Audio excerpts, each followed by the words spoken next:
എടോ, നിങ്ങൾ അറിഞ്ഞിനോ? എല്ലാം നിങ്ങൾ അറിഞ്ഞിനാ?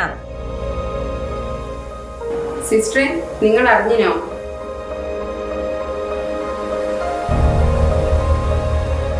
ചേച്ചി, നിങ്ങൾ അറിഞ്ഞോ? മാഡം, നിങ്ങൾ അറിഞ്ഞിനാ? എടാ എടാ എടാ, നിങ്ങൾ അറിഞ്ഞോ? ഡിയർ സ്റ്റുഡൻസ്, നിങ്ങൾ അറിഞ്ഞോ? എന്താണെന്നല്ലേ, നമ്മുടെ കൊച്ചു മയൂരി ചരിത്രത്തിൽ ഇടം പിടിക്കാൻ പോകുന്നു. നമ്മുടെ രാജ്യത്തിന്റെ തിരഞ്ഞെടുപ്പ് ചരിത്രത്തിൽ ആദ്യമായി ഒരു അസംബ്ലി നിയോജക മണ്ഡലത്തിലെ മുഴുവൻ പോളിംഗ് ബൂത്തുകളും വനിതകൾ മാത്രം നിയന്ത്രിക്കാൻ പോകുന്നു. ഈ അവസരത്തിൽ മയൂരിയിലെ മുഴുവൻ വോട്ടർമാരും പോളിംഗ് ബൂത്തിലെത്തി വോട്ടുകൾ രേഖപ്പെടുത്തി ചരിത്രത്തിന്റെ ഭാഗമാവുക.